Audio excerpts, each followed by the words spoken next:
अस्सलाम वालेकुम नाज़रीन, आप देख रहे हैं programme the review Kamran Yusuf और शहबाज राना के साथ।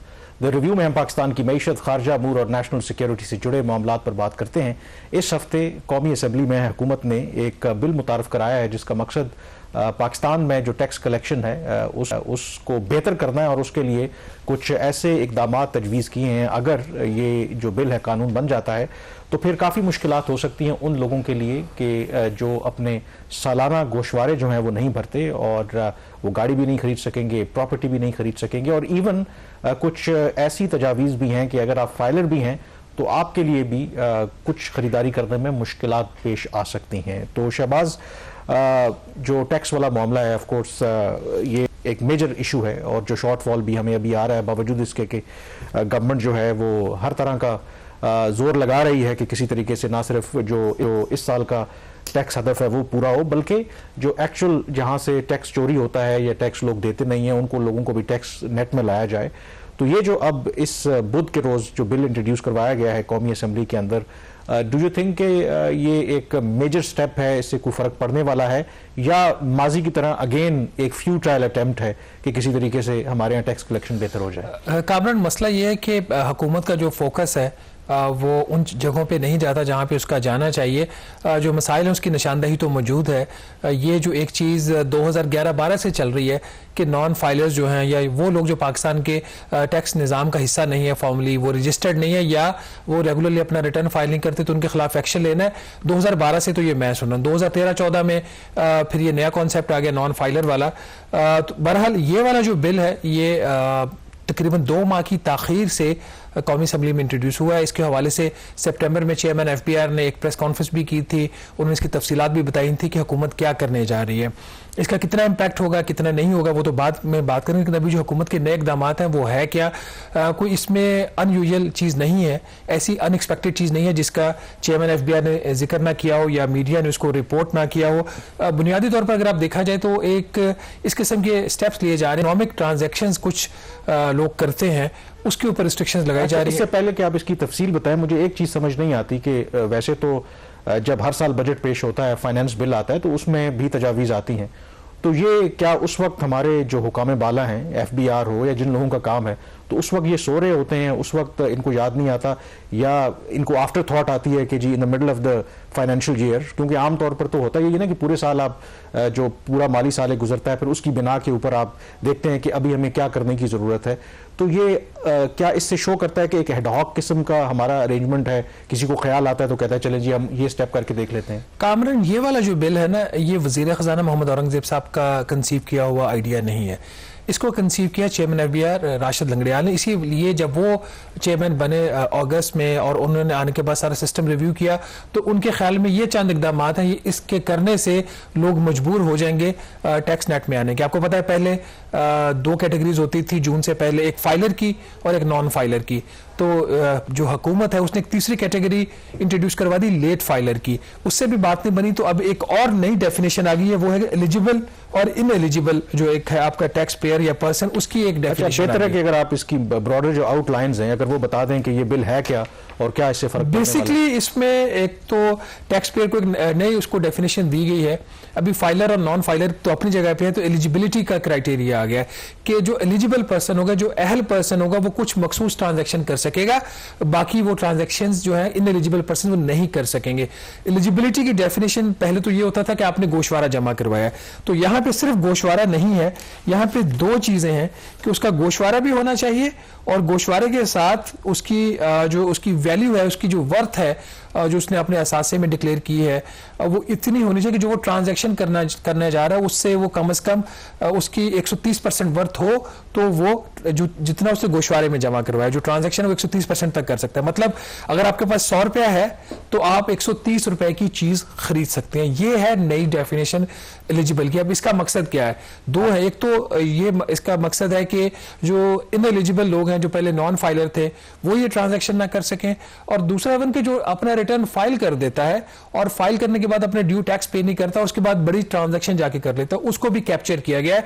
तो उसको जो मार्जिन दिया गया है वो 30% कर दी। इस डेफिनेशन को आप जेहन में रखते हुए इसमें एक बहरहाल ने इसमें कंसेशन भी दी है वो कंसेशन ये है कि एलिजिबल कौन होगा वो तो हो गया, और एलिजिबल होने के फवायद को किसको मिल सकते हैं। अभी अगर आप कोई ट्रांजैक्शन करना चाहें तो अगर आपका फैमिली मेंबर कोई है वो उनको इंडिपेंडेंटली अगर उन्होंने खुद ट्रांजैक्शन करनी है, आपकी वाइफ ने करनी है, आपकी फैमिली के किसी आपके बेटे ने करनी है, तो उनको खुद एक फाइलर का स्टेटस लेना पड़ता है। तो यहाँ पे इन्होंने जो एलिजिबल का होने का जो स्टेटस है उसको एक्सटेंड कर दिया है बीवी के ऊपर।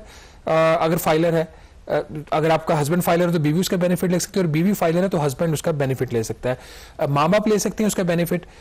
बेटा अगर उसकी उम्र 25 साल से कम है, बेटी अगर वो कुंवारी है, डाइवोर्स्ड है या विडो है, तो इन तीनों सूरतों में उसको बेनिफिट मिल सकता है। इस कॉन्टेक्स्ट में अगर आप ये चीजें देखें जो भी कामरान इन्होंने की हैं, उसमें बुनियादी तौर पर नाज़रीन 3-4 बड़ी चीजें ये हैं कि अगर कोई नाअहल पर्सन है तो वो 800 सीसी से ज्यादा गाड़ी नहीं खरीद सकता, नंबर 1। और इसकी जो रिस्पॉन्सिबिलिटी भी है ये जो गाड़ी बेचने वाली कंपनियां उनके ऊपर डाल दी गई कि इन एलिजिबिलिटी क्राइटेरिया होगा तो वो एप्लीकेशन ही एक्सेप्ट नहीं करेंगे। आप वहां पे आप एडवांस बुकिंग करवाने जाएंगे तो गाड़ी की आपकी एडवांस बुकिंग नहीं होगी। दूसरा, जो रेवेन्यू अथॉरिटीज हैं, एक्साइज अथॉरिटीज हैं, इन एलिजिबल पर्सन की जो प्रॉपर्टी है उसको रजिस्टर नहीं करेंगे। थर्डली, जो स्टॉक मार्केट में शेयर्स खरीदते हैं, खास हद से ज्यादा वो शेयर्स नहीं खरीद सकेंगे। उसकी वैल्यू जो है वो वैल्यू क्या होगी वो अभी डिटरमिन नहीं की, वो थ्रू नोटिफिकेशन होगी। चौथी चीज ये कि जिन लोगों के नाम एफबीआर नोटिफाई करेगा वो बैंक अकाउंट्स ना ऑपरेट कर सकेंगे, ना मेंटेन कर सकेंगे, ना नया अकाउंट खुलवा सकेंगे। ये भी इनएलिजिबल जो लोग हैं उनकी डेफिनेशन है, बट ये हर कोई नहीं होगा, ये वो लोग हैं जिनका नाम जो है एफबीआर नोटिफाई करेगा। और लास्टली, अगर वो उनके बैंक अकाउंट्स में कैश है तो एक खास हद से ज्यादा वो कैश विड्रॉ नहीं कर सकेगा। तो ये वो चीजें हैं। इनएलिजिबल पर्सन अभी भी अगर ये कानून पास हो जाता है कौमी असेंबली से, वो रिक्शा भी खरीद सकते हैं, वो रिक्शा मोटरसाइकिल भी खरीद सकते हैं, वो बस भी खरीद सकते हैं, वो ट्रक भी खरीद सकते हैं और वो ट्रैक्टर भी खरीद सकते हैं। तो एक बड़ी जो तादाद है उसको यहां से माइनस कर दिया गया है। इसके अंदर एक और जो चीज, क्या ये सब कुछ कर लेने से, एलिजिबिलिटी को डिफाइन करने से और ये चंद इकोनॉमिक ट्रांजैक्शंस को बंद करने से क्या मसलों का हल हो जाएगा? क्या वाकई आपकी जो टैक्स बेस है बढ़ जाएगी? क्या ये पहली दफा हुआ है कि इस किस्म का एफबीआर ने काम किया? ये पहली दफा नहीं हुआ। इससे पहले एफबीआर के पास जो इख्तियारात हैं जिसको आज तक इस्तेमाल नहीं किया गया, कि जो नॉन फाइलर था उसका जो बिजली और गैस का जो कनेक्शन है वो डिसकनेक्ट एफबीआर कर सकता है। क्या आज तक किसी का हुआ? नहीं हुआ।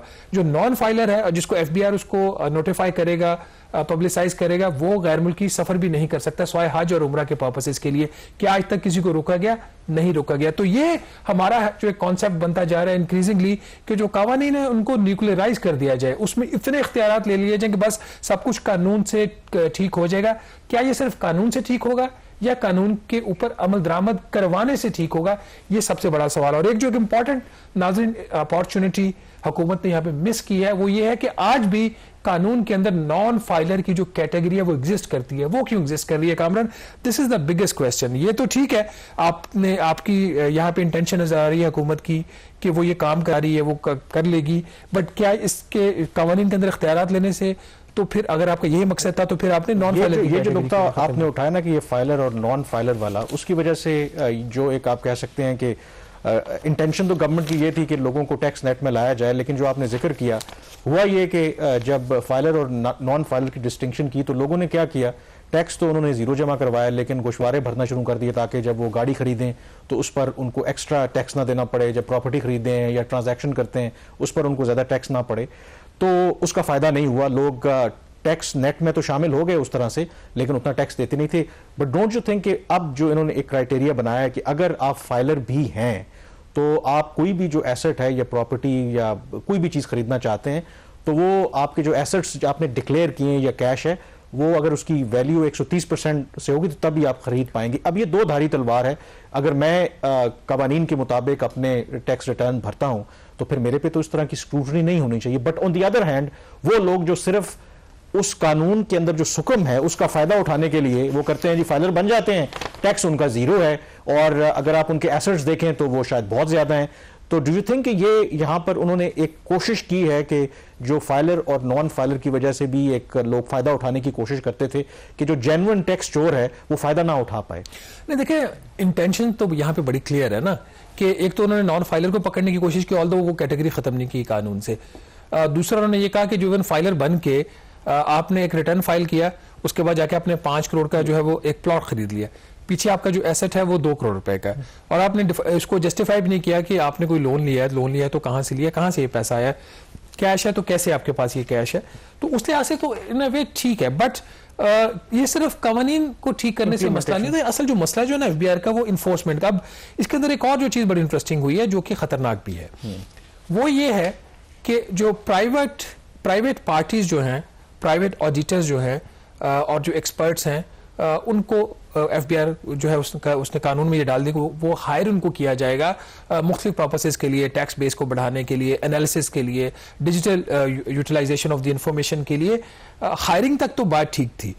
अब इसमें कानून में तब्दीली करके उनको ये इख्तियार दिया जा रहा है कि वो जो टैक्स पेयर का जो डाटा है उस तक वो एक्सेस हासिल कर सकते हैं। ये एक डेंजरस ट्रेंड है पाकिस्तान जैसे मुल्क में जहां पे सिक्योरिटी के इतने ज्यादा इश्यूज हैं। इवन के आप जो दूसरे लोग हैं प्राइवेट, उनको तो छोड़ दें, इस तरह की इंफॉर्मेशन जो अगर बहुत जो जिस किस्म के सोफिस्टिकेटेड क्राइम्स अब हो रहे हैं, लोगों के हाथ लग जाए तो वो बहुत ही खतरनाक है। आपकी बैंकिंग की इंफॉर्मेशन अगर उनके हाथ लग जाए तो, क्योंकि यहाँ पे ये वजाहत जरूरी है कि अंडर एग्जिस्टिंग जो इनकम टैक्स के लॉज हैं, जो भी डाटा आप शेयर करते हैं एफबीआर के साथ, वो प्रोटेक्टेड है, वो कॉन्फिडेंशियल है, वो किसी के साथ वो शेयर नहीं कर सकता किसी के साथ। बट इस केस के अंदर अगर ये कानून पास हो जाता है तो ये डाटा जो है उन प्राइवेट ऑडिटर्स के साथ भी शेयर किया जा सकता है। और उसके साथ जो एक और इन्होंने कैटेगरी डाल दी कि ये वाला जो डाटा है ये कमर्शियल बैंकों के साथ भी शेयर हो सकता है। ओके, अच्छा, अब कमर्शियल बैंकों के पास क्या इंफॉर्मेशन जाएगी कि जो टैक्स पेयर है उसका टर्नओवर कितना है, उसकी सालाना सेल कितनी है,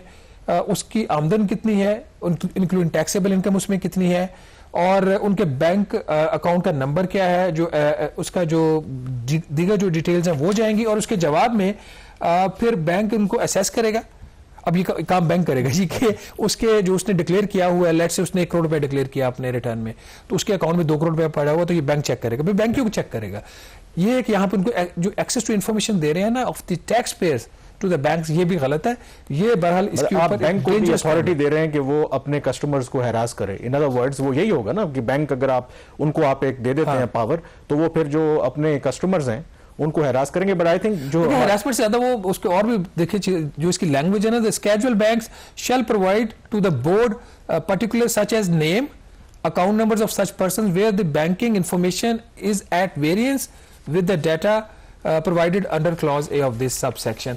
बहरहाल ये तो था इनकम टैक्स वाली साइड के ऊपर। कामरान, कुछ इस किस्म की चीज जो नाज़रीन सेल्स टैक्स वाली साइड के ऊपर भी हुआ है, जहां पे 3-4 काम किए हैं एफबीआर ने, जो इंट्रोडक्शन करवाई है। एक तो ये कि जो आपको टैक्स रिफंड एक टैक्स पेयर एक जो कंपनी है वो लेती है, उसको अभी 90% उसका जो इनपुट एडजस्टमेंट है उसके तक वो क्लेम कर सकती है। तो एफबीआर का ये ख्याल है कि लोग जाली रिफंड क्लेम करते हैं, तो अगर उनके पास जो इन्फॉर्मेशन बेस्ड कोई चीज हो तो ये जो रेशियो 90% तक उनको इनपुट टैक्स एडजस्टमेंट मिलता है, इसमें वो कमी बेशी कर सकते हैं, which is in a way good thing. अगर इनके पास इन्फॉर्मेशन है तो रोकना चाहिए।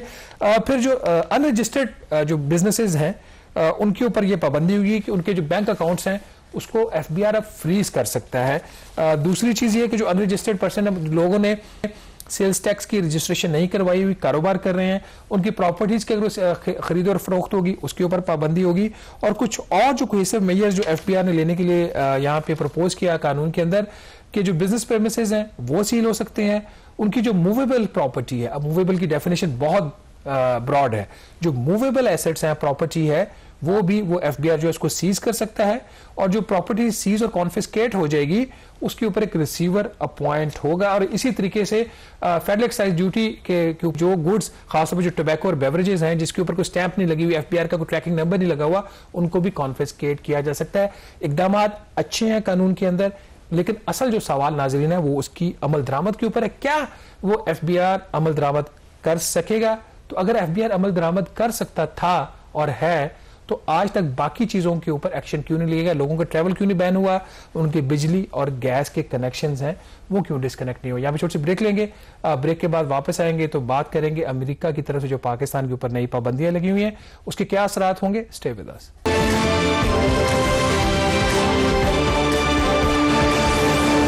ब्रेक के बाद एक दफा फिर आपको खुशामदीद कहते हैं। इस हफ्ते एक और बड़ी खबर, और वो खबर वाशिंगटन से आई।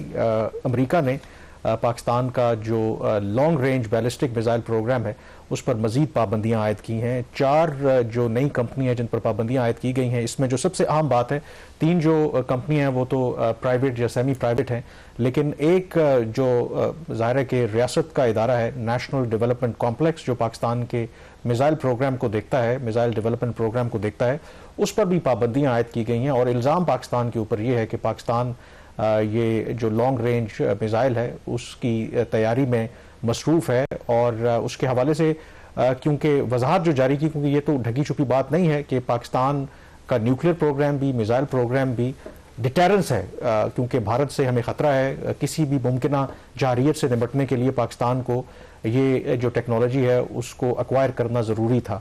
लेकिन सवाल ये है कि आखिर अमेरिका को उससे क्या प्रॉब्लम है, क्या अमेरिका के लिए वो थ्रेट है? क्योंकि पाकिस्तान तो कहता है कि हमारा न्यूक्लियर प्रोग्राम हो या मिसाइल प्रोग्राम हो वो सिर्फ इंडिया स्पेसिफिक है। लेकिन शहबाज, उसमें जो डेवलपमेंट हुई जब वाइट हाउस या जो उनके डिप्टी नेशनल सिक्योरिटी एडवाइज़र हैं उनकी तरफ से जब एक वहाँ पर इंटरेक्ट किया गया मीडिया के साथ, जो उन्होंने डिस्क्लोज किया कि आखिर पाकिस्तान के ऊपर पाबंदी क्यों लगाई गई है, तो बड़ा उन्होंने एक स्टनिंग रेवलेशन थी कि अमेरिका पाकिस्तान का जो लॉन्ग रेंज मिसाइल है उसको अपने लिए भी थ्रेट समझता है। मैं एग्जैक्टली वो पढ़ भी देता हूँ कि जो जॉन फाइनर हैं, उनके डिप्टी नेशनल सिक्योरिटी एडवाइज़र हैं, उन्होंने कहा कि candidly it's hard for us to see Pakistan's actions as anything other than an emerging threat to the United States। और वो कह रहे हैं कि Pakistan has developed increasingly sophisticated missile technology from long range ballistic missile systems to equipment that would enable the testing of significantly larger rocket motors। If those trends continue, Feiner said, Pakistan will have the capability to strike targets well beyond South Asia, including in the United states. ये काफ़ी revealing ये बात है कि America को ये लगता है कि पाकिस्तान का जो long range ballistic missile programme है उसकी जो टारगेट है वो इवन अमेरिका भी हो सकता है। अब ये बड़ी हैरानकुन बात है। कामरान, इसको अगर उनकी बात पे यकीन कर लिया जाए तो हम कितनी शाहीन 3 मिसाइल जोड़ेंगे तो वो उसकी रेंज वो अमेरिका की बनेगी, क्योंकि इस वक्त जो शाहीन 3 मिसाइल है पाकिस्तान का, जो लॉन्गेस्ट हमारा मिसाइल उसकी जो रीच है वो तकरीबन 2750 किलोमीटर है। और मसला अमेरिका नहीं है, मसला इसराइल है। और इसराइल और पाकिस्तान का, आपने अमेरिका का जिक्र किया तो ये बता भी देते हैं कि जो डिस्टेंस है between let's say Islamabad and Washington या इस्लामाबाद एंड न्यूयॉर्क, ये कोई 12,000 किलोमीटर बनता है। मतलब तो पांच मिसाइल हम जोड़ें तो फिर जाके कहीं एक बनेगा ना। तो वो बात जो अमेरिका कहना नहीं चाह रहा, वो बात वही है जिसका कि जो इस थ्रेट है वो इसराइल को। But before going to that point, जो अब ये पाबंदियां लगी हैं इसके अंदर खास तौर पर जो नेशनल डिफेंस कॉम्प्लेक्स है, development complex, national development complex, जो बेसिकली वजारत दिफा के अंडर आता है, नेस्कॉम के अंडर आता है जी, वजारत दिफा के अंडर, मिनिस्ट्री ऑफ डिफेंस के अंडर है सारा ये। तो क्या ये बात कही जा सकती है कि ये जो पाबंदियां हुकूमत पाकिस्तान के ऊपर लगी हैं, कैन वी से दैट और नॉट? नहीं, ऑफ कोर्स। और इसमें कोई हैरान होने वाली बात भी नहीं है। अगर आप देखें तो पाबंदियों का पाकिस्तान के ऊपर आगाज इवन जब हम अमेरिका के इत्तेहादी थे, प्रेस्लर अमेंडमेंट आपको याद होगी 1985 में, 5 साल तक के लिए तो उस वक्त पहले जो रेगन है वो सर्टिफिकेशन जो है वो देते रहे कि पाकिस्तान न्यूक्लियर प्रोग्राम डेवलप नहीं कर रहा। हालांकि पाकिस्तान उस वक्त भी न्यूक्लियर प्रोग्राम डेवलप कर रहा था। अमेरिका को पाकिस्तान की मदद की ज़रूरत थी। जब रूसी अफवाज का अफगानिस्तान से इनखला होगा, अमेरिका यहाँ से चला गया, बुश सीनियर जो है वो सदर मुंतखब हुए 1990 में, उन्होंने वो प्रेस्लर अमेंडमेंट जो है वो इन्वोक कर दी कि जी पाकिस्तान तो ये न्यूक्लियर जो प्रोग्राम है वो डेवलप कर रहा है। फिर उसके बाद भी 1998 में पाकिस्तान ने न्यूक्लियर एक्सप्लोजन्स किए, पाकिस्तान पर पाबंदियां लगी KRL के ऊपर। तो ऐसा नहीं है कि अमेरिका ने पहली दफ़ा पाकिस्तान के किसी रियासती इदारे को टारगेट किया है, लेकिन इंटेंसिटी जो है ना वो अगर आप देखें कि इस साल ये तीसरा मौका है। अप्रैल में पहले उन्होंने कुछ चाइनीज कंपनीज के ऊपर पाबंदी लगाई, एक बेलारूस की कंपनी के ऊपर उन्होंने इसी तरह की सैंक्शंस लगाई। सितंबर में अगेन उन्होंने कुछ पाकिस्तानी कंपनीज के ऊपर पाबंदी लगाई कि वो पाकिस्तान के जो लॉन्ग रेंज मिसाइल है उसमें वो पाकिस्तान की मदद कर रहे हैं। जो कंसर्न है अगेन वही बात है कि पाकिस्तान ने ये जो long range ballistic missile programme है ये 2017 में इसको डेवलप करना शुरू किया था। फिर जो हमारी 23 मार्च को परेड होती है उसमें भी पाकिस्तान ने डिस्प्ले किया था। एक अबाबील सीरीज़ है, फिर ये शाहीन 3 जो है जो 2750 किलोमीटर इसकी रेंज है। और उस वक्त भी जो SPD के उस वक्त के जो सरबराह थे उन्होंने वाजे किया था कि हमारा जो हदफ है वो भारत है कि हमारे पास जो मिनिमम जो डिटेरेंस है अब हमने वो चीज़ एक्वायर कर ली। और बैलिस्टिक मिसाइल की खूबी ये है कि वो एक से ज़्यादा जो न्यूक्लियर और जो कन्वेंशनल जो है ना वॉर हेड्स ले जा सकता है। मसलन जो पाकिस्तान के पास कहा जाता है कि जो टेक्नोलॉजी है ये कम से कम 3 जो वॉर हेड्स है वो ले जा सकता है, और तीनों इंडिपेंडेंटली वो मुख्तलिफ जो हदफ हैं उनको निशाना बना सकते हैं। अमेरिका के अगर भारत के पास कोई डिफेंस शील्ड भी है तो ये उसको भी डिसीव कर सकते हैं। तो और इसकी एक और ये बात भी है कि ये बड़ा एक कैमोफ्लाज करके आप किसी एक जगह से जो लॉन्च पैड है इसका आप बड़ा इजीली इसको मूव कर सकते हैं। तो वो जो सेकंड स्ट्राइक कैपेबिलिटी की बात होती है कि अगर कोई आपका दुश्मन आप पे फर्स्ट स्ट्राइक करता है सरप्राइज, तो क्या आपके पास सेकंड स्ट्राइक कैपेबिलिटी है, तो इसके अंदर वो एलिमेंट भी शामिल है। तो वो बहुत से इसमें फैक्टर हैं जिसमें जो, लेकिन इसमें जो अहम सवाल है ना अमेरिका का जो प्रॉब्लम है, जो वो कह रहे हैं कि 11-12 हज़ार किलोमीटर की रेंज तो हमारी नहीं है, उनको जो सबसे बड़ा जो कंसर्न है, जो मेरी भी मुख्तलिफ लोगों से बात हुई जहाँ पे उन्होंने जिक्र भी किया कि पाकिस्तान का जो स्पेस प्रोग्राम है उससे उनको प्रॉब्लम है, क्योंकि जो स्पेस लॉन्च व्हीकल होती है उस पर पाकिस्तान जो है वो काम कर रहा है। पाकिस्तान तो कहता है कि हम तो वो काम कर रहे हैं कि साइंटिफिक उसकी एडवांसमेंट के लिए ऑफ चाइना कर रहे हैं, वो कर रहे हैं। तो उनको जो प्रॉब्लम है कि ये जो स्पेस लॉन्च व्हीकल होती है ये ड्यूल यूज टेक्नोलॉजी है, इसको आप अपनी डेवलपमेंट के लिए भी इस्तेमाल करते हैं। और ये इंटर कॉन्टिनेंटल बैलिस्टिक मिसाइल जो होते हैं, अगर आपके पास ये आप टेक्नोलॉजी एक्वायर कर लेते हैं तो इसका मतलब है कि, और इंटर कॉन्टिनेंटल जो बैलिस्टिक मिसाइल्स हैं उनकी रेंज जो होती है वो 15,000 किलोमीटर तक होती है। तो इस वजह से तो दैट मींस कि ये जो कंसर्न है अमेरिका का सबसे ज्यादा कि पाकिस्तान को डिस्करेज करना, कि पाकिस्तान वो जो स्पेस लॉन्च व्हीकल है ना वो ना बना पाए, तो उसकी तरफ पाकिस्तान सोच भी नहीं सकता उसकी ना ऐसे कोई उसके जो डिफेंस अजाइम है कि वो अमेरिका नहीं, पाकिस्तान स्पेस के ऊपर प्रोग्राम के ऊपर काम कर रहा है। नहीं, मैं उसकी बात नहीं कर रहा, मैं बात कर रहा हूं पॉजिटिवली उसको यूज करें पॉजिटिवली। बट ये जो बात कर रहे हैं कि उसको अमेरिकन को जो थ्रेट है कि पाकिस्तान कभी सोचेगा कि अमेरिका को वो हिट कर सकता है, the only question that remain is Israel. और इसके ऊपर मैं वो चीज हमने एक दफा प्रोग्राम में पहले भी डिस्कस की थी जब लास्ट टाइम ये पाबंदियां लगी हैं। Probably Isaac Dar is or was the only person who had understood this कि ये हो क्या रहा है। ये जब पाकिस्तान और IMF का प्रोग्राम नहीं हो रहा था, और आपको याद होगा इसाक डार ने एज अ फाइनेंस मिनिस्टर उस वक्त सेनेट के फ्लोर के ऊपर खड़े होकर ये बात की थी कि पाकिस्तान का जो मिसाइल प्रोग्राम है वो अंडर वो उस तरफ ये बात जा रही है, तो मैं उस तरफ जाना नहीं चाह रहा। उसके ऊपर अच्छा खासा फिर रिएक्शन भी आया था, और फिर एक मगरबी मुल्क के सफीर जो थे वो डार साहब से जाके मिले भी थे, और फिर बंद कमरे की जो बातें थी उसमें इवेंचुअली बात उसी तरफ ही जा रही है। आज हम जो भी कर लें, जितनी भी चीजें हम मान लें, और जिस किस्म का हमने IMF का प्रोग्राम भी साइन किया हुआ है, इवेंचुअली ये बात कही जाती है कि पाकिस्तान जिस किस्म से डेथ ट्रैप के अंदर जा रहा है, बात जाएगी पाकिस्तान की न्यूक्लियर प्रोग्राम की तरफ। एक चीज जो हमारे पॉलिसी मेकर्स इस वक्त रियलाइज नहीं कर रहे, वो खुशियां मना रहे हैं कि हमारा जो एक्सटर्नल अकाउंट ठीक हो गया है।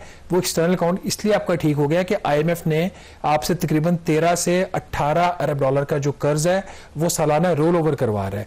ये चीज पाकिस्तान की कॉम्प्लिकेट होती जा रही है, कंपाउंड हो रही है। जो अगर इस साल का जो कर्ज है वो अगले साल पे जाएगा, और उसके साथ जो नया कर्जा शामिल होगा वो भी जब रोल ओवर होगा, तो फिर एक टाइम आएगा फिर आपके पास बार्गेनिंग चिप क्या होगी। That is the key question, इसके ऊपर पाकिस्तान को सोचने की जरूरत है। और it is an open secret कि बिल्कुल अमेरिका को पाकिस्तान का न्यूक्लियर प्रोग्राम हो या मिसाइल प्रोग्राम हो वो खटकता है, क्योंकि उसकी जो ओवरऑल जियो स्ट्रेटेजिक जो भी डिजाइन हैं उसमें वो पाकिस्तान को मिलिटरीली इतना ताकतवर नहीं देखना चाहता। Because on the other hand Bharat जो है उसकी जो मिसाइल की बैलिस्टिक रेंज है वो काम कर रहे हैं, वो इंटर कॉन्टिनेंटल बैलिस्टिक मिसाइल के ऊपर भी काम कर रहे हैं, लेकिन वहां पर अमेरिका को एतराज नहीं है, लेकिन क्योंकि वो उनके इन लाइन विद देयर जो स्ट्रेटेजिक गोल्स हैं उसके मुताबिक है। लेकिन इसमें जब दफ्तर खारजा जो थे अमेरिका के स्टेट डिपार्टमेंट के तर्जुमान, उनसे ये सवाल हुआ, और सवाल लेजिटमेट था कि एक तरफ तो आप पाकिस्तान को अपना इत्तेहादी कहते हैं, फिर पाकिस्तान के ऊपर इस तरह की पाबंदियां भी आयद करती हैं, तो उसके हवाले से उन्होंने क्या कहा आइए देखते हैं। Does the US have concerns about Pakistan nuclear program? So these designations are based on our concerns regarding Pakistan's long-range ballistic missile program, but they don't affect other areas of US-Pakistan area cooperation, which we have a great deal of. जी, state department के तर्जुमान वाज़े तौर पर कह रहे थे कि ये जो पाबंदियां लगाई गई हैं पाकिस्तान की कुछ कंपनीज के ऊपर, इससे जो दोनों मुल्कों के दरमियान अदर जो कोऑपरेशन है वो मुतासर नहीं होगी। अब इसमें जो सबसे अहम सवाल है कि क्या ये जो पाबंदियां पाकिस्तान के ऊपर लगाई गई हैं, इससे पहले भी लगाई जाती रही हैं, उससे पाकिस्तान का जो मिसाइल प्रोग्राम है वो मुतासर होगा। हिस्टोरिकली ये वाज़े है कि इन पाबंदियों का कोई ख़ास फ़र्क नहीं पड़ा, ये काउंटर प्रोडक्टिव साबित हुई हैं। कल भी एक डिप्लोमेटिक फंक्शंस में हम मौजूद थे, एक वेस्टर्न कंट्री के जो डिप्लोमेट हैं वो इस बात से इत्तफाक कर रहे थे कि भले अमेरिका इस तरह की पाबंदियां आयद करता रहे, पाकिस्तान ने शो किया है कि उसके बावजूद पाकिस्तान अपने न्यूक्लियर प्रोग्राम और मिसाइल प्रोग्राम के ऊपर काम करता रहा है, और कहते वो ये हैं कि उसमें चीन पाकिस्तान की काफ़ी हद तक मदद करता है। नुकसान इसका क्या होगा कि ऑलरेडी पाकिस्तान और अमेरिका भले इत्तेहादी रहे हैं, एक हिस्ट्री है दोनों मुल्कों की, लेकिन इस तरह के इकदाम से क्या होगा कि जो ट्रस्ट डेफिसिट है दोनों मुल्कों के दरमियान बढ़ेगा। पाकिस्तान में ये सोच मजीद तकवीत पकड़ेगी कि अमेरिका कभी भी पाकिस्तान का बाएतमाद साथी नहीं हो सकता। यहाँ पर ब्रेक लेंगे, ब्रेक के बाद जिक्र करेंगे कुछ कमर्शियल कर्जों के हवाले से जो पाकिस्तान ने सिक्योर किया है और उसकी क्या सिग्निफिकेंस है। ब्रेक के बाद इस पर बात करेंगे। ब्रेक के बाद एक दफ़ा फिर आपको खुश आमदीद कहते हैं। जिक्र करेंगे अब कि क्योंकि शहबाज ने पहले भी जिक्र किया था, गवर्नमेंट हालांकि कहती है कि नवंबर के जो फिगर आए हैं उसमें जो करंट अकाउंट है हमारा वो सरप्लस में गया है, और जो नंबर सामने आए हैं वो कहते हैं कि पिछली लास्ट टाइम ये 2015 में पाकिस्तान ने इतना जो सरप्लस है वो अचीव किया था। बट क्या यही स्टोरी है कि अगर तो सरप्लस वाकई हमारा करंट अकाउंट, और on the face of it बिल्कुल लगातार तीसरे महीने जो है पाकिस्तान का जो करंट अकाउंट है वो सरप्लस में जा रहा है। अगर तो सरप्लस में जा रहा है इसका मतलब है कि डॉलर्स का इनफ्लो ज़्यादा है, आउटफ्लो कम है, तो फिर हमें मजीद कर्जों की क्या ज़रूरत है जो आप $300 मिलियन का एक नया कर्जा हम लेने की तैयारी कर रहे हैं। देखिए, जो करंट अकाउंट का सरप्लस है ना वो तो इसलिए आपका आ रहा है, आपकी इंपोर्ट्स और जो है वो कंट्रोल्ड है। अभी भी हुकूमत जितना मर्जी कहते रहे कि फ्री इंपोर्ट्स हैं, फ्री इंपोर्ट्स नहीं है, रिस्ट्रिक्टेड इंपोर्ट्स हैं। अराउंड $4.5 बिलियन की रेंज में रहती हैं पर मंथ। एक्सपोर्ट में थोड़ा सा पिक है which is quite positive.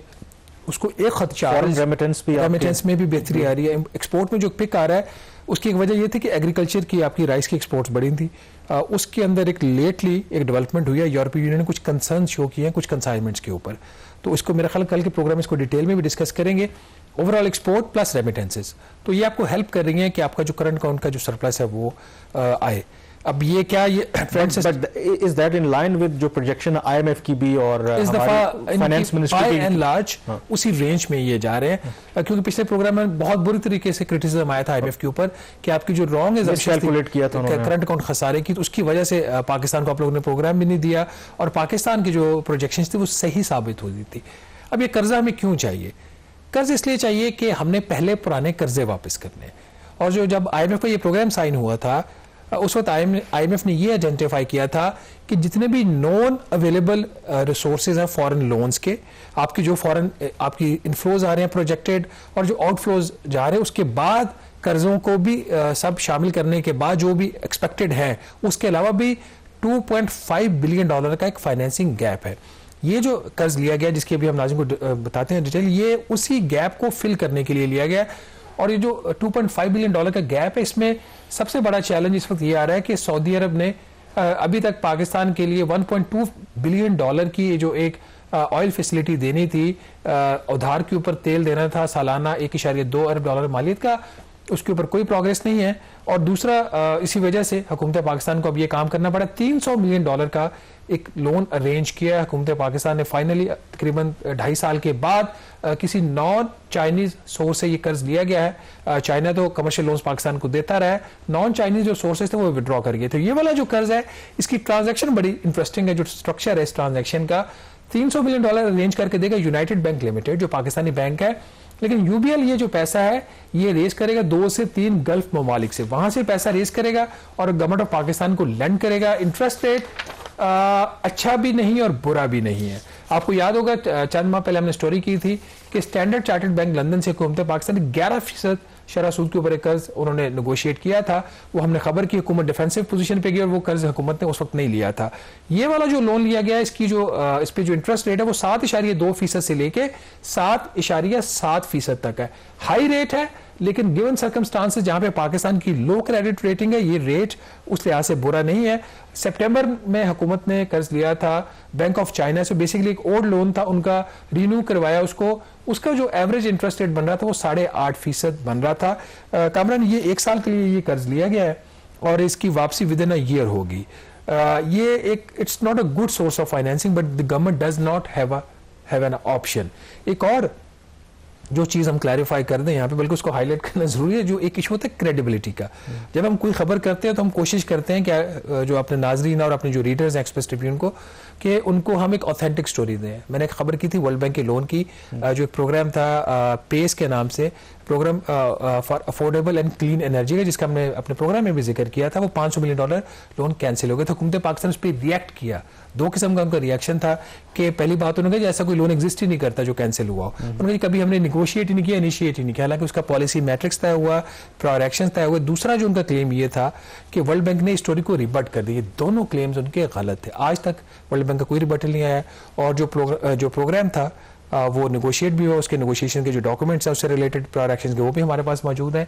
Point यहाँ पे ये है कि स्टोरीज बिटर आती रहती हैं, कोई बड़ी बात नहीं है, इस तरह की चीज़ें ऊपर नीचे होती रहती हैं, लेकिन जो क्रेडिबिलिटी होती है, चाहे जर्नलिस्ट की हो या हुकूमत की हो, वो अहम होती है। यहाँ पे छोटी ब्रेक लेंगे नाज़रीन, ब्रेक के बजाय वापस आएंगे तो बात करेंगे एक और अहम डेवलपमेंट की, जिसका ताल्लुक चाइना से भी है और IMF से भी है। Stay with us.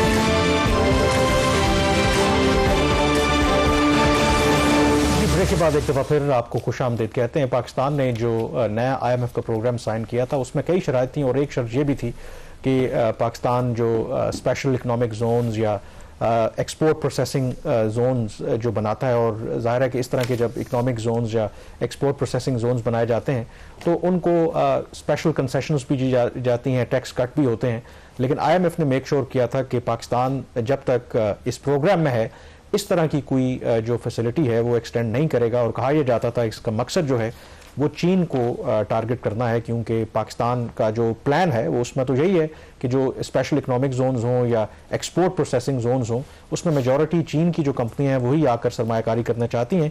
लेकिन इस बीच अब शहबाज ये खबर आई है कि हुकूमत पाकिस्तान ने अब मंजूरी दी है एक प्लान की कि एक special export processing zone Balochistan में उसका जो क़याम है वो अमल में लाया जाएगा, और 80% ओनरशिप चीन की होगी।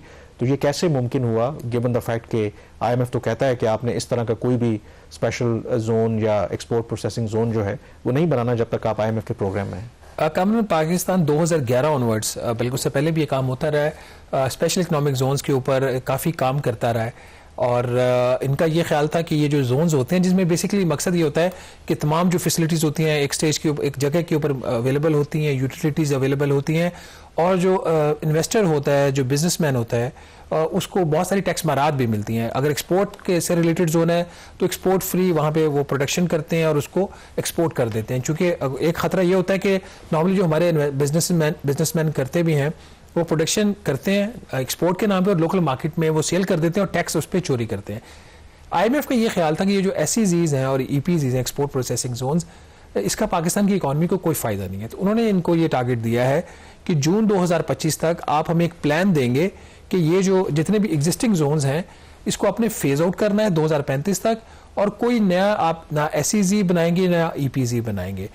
ये एक जो मामला था, एक एरिया है, बल्कि चाकी का ही एरिया, बड़ा नोन एरिया पाकिस्तान के अंदर, वहाँ पे एक सियाद कॉपर प्रोजेक्ट है जो तकरीबन 4200 एकड़ के ऊपर वो स्प्रेड है। इसमें एक चाइनीज़ कंपनी है, उसकी ओनरशिप है 80%, एक लोकल पाकिस्तानी कंपनी उसकी 20% ओनरशिप है उसकी। और जो चाइना का ना, चाइना मेटलर्जिकल ग्रुप कॉरपोरेशन, वो उसकी 80% ओनरशिप है, और एक है सियाको माइनिंग कंपनी, वो पाकिस्तान की है। तो इन्होंने इसके ऊपर वहाँ पे काम शुरू किया हुआ था। मिनिस्ट्री ऑफ इंडस्ट्री की तरफ से चंद हफ्ते पहले एक समरी ECC में गई कि यहाँ पे हमने जोन बनाना है तो हमें इजाज़त दीजिए, इसको EPZ डिक्लेयर करें इसको। उस वक्त वजारत ख़जाना के कहने पे वो समरी विड्रॉ हो गई थी कि इसकी परमिशन IMF से नहीं मिलेगी और ये in violation of the IMF agreement है। बहरहाल 2 दिन पहले दोबारा मामला ECC में गया और इस दफ़ा ECC ने ये वाला जो एक्सपोर्ट प्रोसेसिंग जोन है इसको बनाने की इजाज़त दे दी है। मेरी वजारत ख़जाना के हुकाम से बात हुई थी, उन्होंने कहा था कि हमने IMF से मामला दोबारा टेकअप किया और IMF को ये कहा कि ये वो जोन्स हैं जिनकी मंजूरी उनके बोर्ड कंपनीज के और बाकी जो इसकी लीगल और प्रोसीजरल रिक्वायरमेंट्स हैं वो पहले पूरी हो चुकी हैं, तो कम अज़ कम आप इन जोन्स को बनने दें। तो इसलिए बकौल उनके, अब किस हद तक की बात ठीक है या गलत है वो बात की बात है, बकौल उनके IMF ने अब जो है यहाँ से ऑब्जेक्शन ख़त्म कर दिया है और इसमें मेरा ख्याल वही कंपनी काम कर रही है जो सैंडेक प्रोजेक्ट के अंदर भी काम कर रही है और बुनियादी मकसद इस जोन का वही है कि कॉपर की यहाँ से जो यहाँ पे जो एक्सट्रैक्शन होगी उसको एक्सपोर्ट करना है पाकिस्तान से बाहर। तो इसका मतलब है कि एटलीस्ट वो हम जो कहते हैं ना कि पाकिस्तान कम से कम अपने जो मफादात हैं उनके लिए ऑब्वियसली काम वो करते रहना चाहिए, बावजूद इसके कि हम IMF के प्रोग्राम में और वैसे भी चीन के जो हमारे दोस्त हैं वो आजकल थोड़े से अपसेट भी हैं। तो इट्स अ गुड थिंग कि हम कम से कम CPEC की भी बात करें, जो असल उसका आप कह सकते हैं कि पहला फेज तो बड़े मेगा प्रोजेक्ट्स या तवानाई के प्रोजेक्ट्स थे, असल जो उसका फ्रूट है वो तो है ही इसी में कि जब ट्रांसफर ऑफ टेक्नोलॉजी होगी, जब सनसेट इंडस्ट्री पाकिस्तान में मुंतकिल होगी, पाकिस्तान की बरामदात बेहतर होंगी। So it's a good step I think. देखिए वो जो है ना स्पेशल इकोनॉमिक जोन्स जो हमने बनाने थे, बना नहीं पा रहे। पहले तो प्लान 9 से शुरू हुआ था, फिर 5 पे आ गया। 5 में एक फेडरल गवर्नमेंट के फेडरल एंटिटी में होना था, इस्लामाबाद कैपिटल टेरिटरी में, और 4 सूबाई कैपिटल जो थे वहां पे होना था। उसके ऊपर ऐसा काम नहीं हो रहा इस वक्त। जो लेवल ऑफ रिजेंटमेंट है ना विद इन चाइनीज गवर्नमेंट, वो आपको पता है, आपको चाइना से होके आए हैं, वो काफी हाई है। तो EPZ का अप्रूव हो जाना इसी से ये एक अच्छी चीज है, बट डज दैट मीन कि जो चाइना के ऑब्जेक्शन बाकी जो स्पेशल इकोनॉमिक जोन्स हैं जिसकी तरफ आप इशारा कर रहे हैं कि चाइनीज जो सनसेट इंडस्ट्रीज हैं, टेक्नोलॉजी वहाँ पे जो एडवांसमेंट हो चुकी है, वहाँ पे जैसे फॉर एग्जांपल टेक्सटाइल सेक्टर है, वो वहाँ पर इकोनॉमिकली वायबल नहीं रहा, तो उन्होंने उस इंडस्ट्री को शिफ्ट करना है। वो वियतनाम जा रहे हैं। भी मेरे ख्याल में एक अपॉर्चुनिटी इस तरह भी है, क्योंकि आपको पता है कि ट्रंप आने वाले हैं, और ट्रंप जो है उन्होंने इवन तो अपने जो दोस्त हैं उनके ऊपर भी उन्होंने इंपोर्ट टैरिफ लगाने की बात की है। चीन को तो खुसूसी तौर पे टारगेट करेंगे। तो कुछ लोगों का ख्याल है कि जब पहले भी ये टैरिफ लगा था तो उन्होंने बहुत सी इंडस्ट्री शिफ्ट कर दी वियतनाम, चाइना ने।